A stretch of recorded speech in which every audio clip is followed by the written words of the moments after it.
ആ ഒറിജിനൽ പുസ്തകത്തിലുള്ള തന്നെ ഇല്ലത്തുള്ളൂ. ഓരോ അക്ഷരം മാറ്റാൻ നമുക്ക് അവകാശമില്ല. അദ്ദേഹം എന്ത് എഴുതിയോ അത് തന്നെ ആയിരിക്കണം എന്ന് വായിക്കുന്നത്. ഞാൻ അങ്ങോട്ട് ചുറ്റും മാറ്റാൻ ഒരു മനുഷ്യനും അവകാശമില്ല. അതിന്റെ വിശദീകരണം അദ്ദേഹം തന്നെ തന്നിട്ടുണ്ട്. നമ്മൾ വിശദീകരിക്കാൻ പോകുന്നത് ഓരോന്നിനും വ്യാഖ്യാനം അദ്ദേഹം തന്നെ തന്നിട്ടുണ്ട്. പക്ഷെ അദ്ദേഹത്തിന്റെ ഒരു വളർച്ച കൂടെ കാണണം. മതോപദേശ സാരങ്ങൾ ഈ ദൃശ്യമായി പറഞ്ഞിരിക്കുന്നതല്ല അദ്ദേഹത്തിന്റെ അവസാനത്തെ വാക്ക്. കുറച്ചുകൂടെ കോടതി മൊഴികളും അദ്ദേഹത്തിന്റെ മറ്റു കൽപ്പനകളും എല്ലാം വായിച്ചെങ്കിലേ ഇതിന്റെ അർത്ഥം മനസ്സിലാകുന്നുള്ളൂ. ഇന്ന് ലഭ്യമായിട്ടുള്ളത് ഒന്ന്, അദ്ദേഹത്തിന് ചില പ്രഭാഷണങ്ങൾ കിട്ടിയിട്ടുണ്ട്. നമുക്ക് കിട്ടിയിട്ടുള്ളതിലെ ലിസ്റ്റ് ഞാൻ പറയുന്നത്. പ്രഭാഷണങ്ങളുണ്ട്, 12 വോളിയൂംസ് കൽപ്പനകൾ കിട്ടിയിട്ടുണ്ട്. നമുക്ക് പോകണ്ട, അതിനെക്കുറിച്ചൊരു പഠനമൊക്കെ നടക്കുന്നത് വിചാരിക്കുന്നു. പിന്നെയുള്ളത് ഇത് രണ്ടെണ്ണമാണ്, മതോപദേശ സാധനങ്ങളും ദൈവകത്തിയ കയ്യിലേക്ക് വീണ ഈ ഡയറി. അതിന്റെ ആദ്യത്തെ ഒരു താള് കഴിഞ്ഞാൽ പിന്നെയുള്ള ഒരു 5-6 താളത്തിൽ പൊടിഞ്ഞു പോയിട്ടുണ്ട്. അത് ഞാൻ ഒരു 2 ആഴ്ച ന്യൂസിലൻഡിൽ പോയപ്പോൾ അവിടെ ചെറിയ പീസസ് ആണ്, കൈകൊണ്ട് തൊടാതെ ഇങ്ങനെ എടുത്ത് വെച്ച് ഒട്ടിച്ചാണ് വായിച്ചെടുത്തത്. 2 ആഴ്ച ഒറ്റ ഇരിപ്പിരുന്ന് ചെയ്തതാണ് ഒരു 6 താളുകൾ താളാക്കി എടുക്കാൻ. പൊടിഞ്ഞു കിടക്കുകയാണ് പഞ്ചസാര കൊടുത്തത്. അത് ഓരോന്നും ഇങ്ങനെ എടുത്തത് അക്ഷരം ഒരു രായയുടെ പകുതി മറ്റേ പകുതി അതാണോ എന്ന് നോക്കണം. ഇതിന്റെ അക്ഷരഭാവം ആടായാലും ഇപ്പോൾ ന്യൂസിലൻഡിലുണ്ട്. അത് പ്രിസർവ് ചെയ്ത് കഴിഞ്ഞു. 2000 ന്യൂസിലൻഡ് ഡോളേഴ്സ് കൊടുത്തു. അടുത്ത മാസം ഞാൻ പോകുമ്പോൾ അത് കൊണ്ടുവരും. അതുകൊണ്ട് തന്നെ അതോ അതിൽ ഒരു ഡ്യൂപ്ലിക്കാൻ എന്തെങ്കിലും ഗവൺമെന്റ് അവിടെ എല്ലാം കാണത്തക്കവണ്ണം വയ്ക്കണം. ഇതൊരു വളരെ അപൂർവമായ ഒരു രേഖയാണ്, ഒരു നിധിയാണ് അദ്ദേഹത്തിന്റെ ഡയറി എന്നുള്ളത്. വേറെ ഒരു ഡയറിയും കിട്ടിയിട്ടില്ല. ഈ ഒരൊറ്റ ഒരെണ്ണം മാത്രമേ ഉള്ളൂ. അതിന്റെ മറുഭാഗത്ത് മുഴുവൻ കഷായമൊക്കെ മരുന്ന് തയ്യാറാക്കുന്നതിനെ കുറിച്ച് എഴുതിയിരിക്കുന്നു. മിക്കവാറും അദ്ദേഹത്തിന് അസുഖം വന്നപ്പോൾ മരുന്നുണ്ടാക്കിയ കാര്യങ്ങളാണ് തോന്നുന്നു.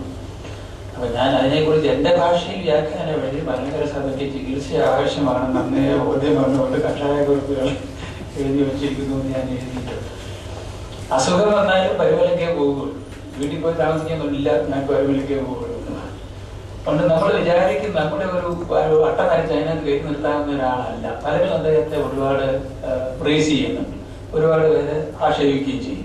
ഇതിനൊന്ന് പിടിപ്പിക്കുന്ന ആളല്ല അദ്ദേഹം. നമ്മളൊക്കെ ചിന്തിച്ചതിനേക്കാൾ വളരെ വലിയ ആളാണ്. എക്യൂമിനിസത്തെ കുറിച്ചാണ് പറഞ്ഞ ഒറ്റയാൾ ഇദ്ദേഹമാണ്. അറിയുമോ? പട്ടശ്ശേരിയിൽ ഭാരതത്തിലുള്ള എല്ലാ സഭകളും സെന്റ് തോമസിന്റെ മക്കളാണെന്നും ഈ നാട്ടിലെ ജനങ്ങളുടെ നന്മയ്ക്ക് വേണ്ടി സഭകൾ ഒന്നിച്ച് പ്രവർത്തിക്കണമെന്നും ആദ്യം പറഞ്ഞത് ഇദ്ദേഹമാണ്. പരിമളത്തിന് വേണ്ടി അധകൃതർക്ക് വേണ്ടി, അതായത് വഴി നടക്കുവാൻ സ്വാതന്ത്ര്യമില്ലാത്തവർക്ക് വിദ്യാഭ്യാസം കൊടുക്കണം, അവർക്ക് ജീവിത സൗകര്യം കൊടുക്കണമെന്ന് വിളിച്ചു പറഞ്ഞ ആളായിരുന്നു പരിമളത്തിന്. അതായത് ശിഷ്യനായി.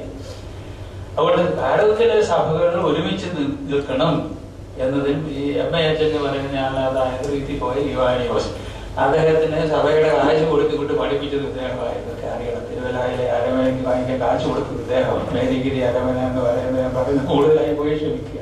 മേരിഗിരി അരമന വാങ്ങാൻ കാശ് കൊടുത്തത് ഇദ്ദേഹമാണ്. പക്ഷെ അത് വലിയ വീക്ഷണമായിരുന്നു. അങ്ങനെയാണ് ബഥനി പള്ളികളും ബഥനി മൂവ്മെന്റും ഒക്കെ ഉണ്ടായത് അദ്ദേഹത്തിന്റെയാണ്.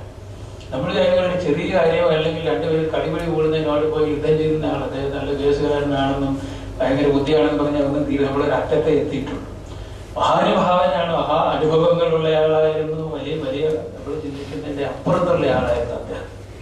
ഈ ഗ്രന്ഥങ്ങൾ അദ്ദേഹത്തിന്റെ ഒന്ന് പരിചയപ്പെടാൻ, ഒരുമാതിരി ഒന്ന് പരിചയപ്പെടാൻ, പ്രത്യേകിച്ച് മനസ്സിരുത്തി വായിക്കുമെങ്കിൽ ഡയറി നമ്മൾ ഒരുപാട് സ്പർശിക്കും.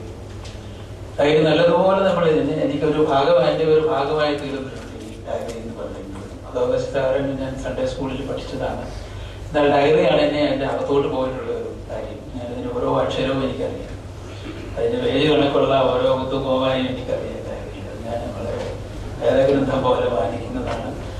ഇങ്ങനെ ഒത്തിരി പറയാൻ ഓർമ്മകളും കുറിപ്പുകളുണ്ട്. സഭയിൽ ഞാൻ കൂടുതലും അറിയാം. അതായത് അതിനുവേണ്ടി സഹായിക്കുന്ന സെക്രട്ടറി കുറെ അവതരിച്ചിട്ടുണ്ട്. താല്പര്യം കാണിക്കുന്ന പരിശുദ്ധ ഭാവാതിരുമേനെയും പിൻവലിക്കുന്ന വളരെ താല്പര്യമുണ്ട്. ദീർഘഭാവിക്കുണ്ട്.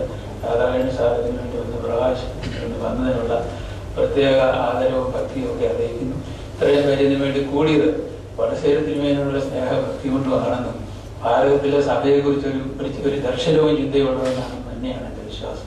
പ്രത്യേകിച്ച് ഞാൻ ഇംഗ്ലീഷ് എഴുതിയിട്ട് എൻ്റെ സമയക്കുറവുകൊണ്ട് അതൊന്ന് പരിശോധിക്കാൻ, സംശോധന നടത്താനായിട്ട് ഏൽപ്പിച്ചത് ഓടാട് സാറിന് 2 പ്രാവശ്യം വായിച്ച്, ഞാനും 1 പ്രാവശ്യം വായിച്ച് തെറ്റുകൾ തിരുത്തി ഒക്കെ അക്ഷരത്തിൽ സാറിനോടുള്ള പ്രത്യേക നന്ദി അറിയിക്കുന്നു.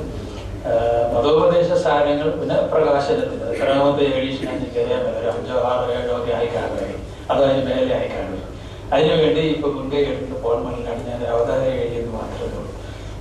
ഇതുപോലെ ഇനിയും പല പുസ്തകങ്ങളും പിതാവിനെ കുറിച്ച് ഇറങ്ങണം. ഇംഗ്ലീഷ് എഴുതാനായിട്ടൊരു കാരണം, കഴിഞ്ഞ വർഷം ഷിക്കാഗോയിൽ എത്തിയപ്പോൾ അവിടെ കുറെ നമ്മുടെ സഭയിൽപ്പെട്ട ചെറുപ്പക്കാർ വന്ന് പറഞ്ഞു, ഈ ഡയറി ഞങ്ങളുണ്ടെന്ന് കേട്ടു, ഞങ്ങൾക്കൊന്ന് വായിക്കാൻ എന്താകും ആകും. ഞാൻ പറഞ്ഞു ഞാൻ ചെയ്തു തരാൻ പോകും. അങ്ങനെയാണ് ഇംഗ്ലീഷ് ഒട്ടാകെ കഥ അത് പുറത്തോട്ട് പോകുമ്പോൾ കൊണ്ടുപോകാൻ പോകാൻ. ചെറുപ്പക്കാർക്ക് താല്പര്യമുണ്ട് ഇതറിയാൻ, ആരാണ് പറഞ്ഞത് കേസിലെടുത്തക്കാരൻ കാര്യമാണ് നല്ലത്. അദ്ദേഹത്തെക്കുറിച്ച് ഈ സഭ എന്ന് പറഞ്ഞാൽ അതിനകത്ത് നിൽക്കുന്ന ഒരാളാണ്. കൂടുതൽ മാത്രമേ പറയാനുള്ളൂ. അദ്ദേഹത്തിന്റെ പ്രാർത്ഥന എല്ലാവർക്കും കൊണ്ടേയായിരിക്കട്ടെ. ഫൗണ്ടേഷൻ എന്ന് പറഞ്ഞാൽ അടിസ്ഥാനമായുള്ള അതിൽ നിന്ന് പലതും ഇനി വളർന്നു വരാനുണ്ട്. ഫൗണ്ടേഷൻ സ്ട്രോങ് ആവട്ടെ. നമ്മളെല്ലാം കൂടെ ആ ഫൗണ്ടേഷനെ ശക്തിപ്പെടുത്താം. സെന്റ് ഇഗ്നേഷ്യസ് ഓർത്തഡോക്സ് ഫൗണ്ടേഷന് ഒരു ലോഗോ യാഥാർത്ഥ്യമാകുകയാണ്. ഫൗണ്ടേഷന്റെ ലോഗോയുടെ പ്രമുഖ കർമ്മം നിർവഹിക്കുന്നതിന് വേണ്ടി ശ്രേഷ്ഠ നിയുക്ത കാതോലിക്ക അഫ്യോന്യ പൗലോസ് മാർ മിൽക്യോസ് തിരുമേനിയെ ആദരപൂർവ്വം ക്ഷണിക്കുന്നു.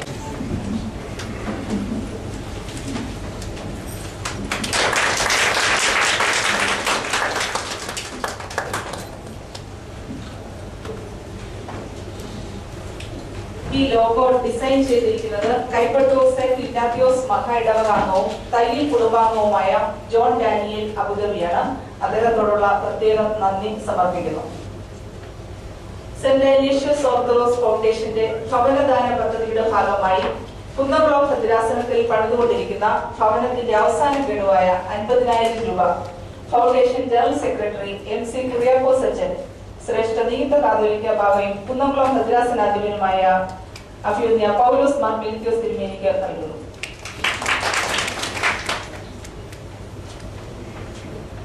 പട്ടശ്ശേരിൽ തിരുമേനിയുടെ പേഴ്സണൽ ഡയറിയും മതോപദേശ സാരങ്ങൾ എന്ന ഗ്രന്ഥവും ഇവിടെ വിൽപ്പനയ്ക്ക് ലഭിക്കുന്നതാണ്. തിരുമേനിയുടെ പേഴ്സണൽ ഡയറിക്ക് 75 രൂപയാണ് വില. എന്നാൽ ഇന്ന് വാങ്ങുന്നവർക്ക് അത് 50 രൂപയ്ക്ക് ലഭിക്കുന്നതായിരിക്കും. അതുപോലെ തന്നെ മതോപദേശ സാരങ്ങൾ എന്ന ഗ്രന്ഥത്തിന് 50 രൂപയാണ് വിലയിട്ടിരിക്കുന്നത്. ഇന്ന് 30 രൂപയ്ക്ക് ലഭിക്കുന്നതായിരിക്കും. നന്ദി സമർപ്പിക്കുന്നതിനായി സഭാ മാനേജിംഗ് കമ്മിറ്റി അംഗവും കോലഞ്ചേരി സെന്റ് പീറ്റേഴ്സ് കോളേജ് അധ്യാപകനും ഈ പ്രോഗ്രാം കൺവീനറുമായ പ്രൊഫസർ മാത്യു ജേക്കബിനെ ക്ഷണിക്കുന്നു. യോഗത്തിന്റെ അധ്യക്ഷൻ പരിശുദ്ധ സഭയുടെ ശ്രേഷ്ഠ നിയുക്ത പ്രവാചകനുമായിരിക്കുന്ന സ്മാരാത്രി വളരെ ചെറിയ വാക്കുകളിൽ ഈ വൈകിയ വേളയിൽ എന്റെ കർത്തവ്യം ഞാൻ നിർവഹിച്ചു.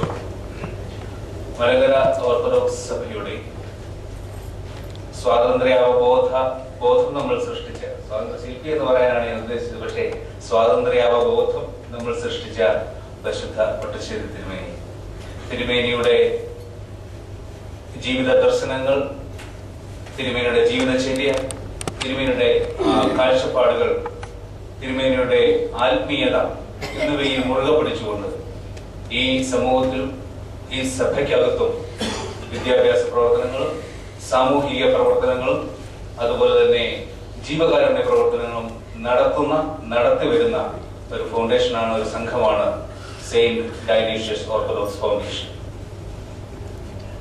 തിരുമേനിയെ ആധുനിക തലമുറയ്ക്ക് പരിചയപ്പെടുത്തുക, അതിലൂടെ തിരുമേനിയുടെ ആദർശങ്ങൾ സഭയിലും സഭയ്ക്ക് പുറത്തും പ്രചരിപ്പിക്കുക എന്നതാണ് ഏറ്റവും പ്രമുഖമായ ലക്ഷ്യമുള്ളത്.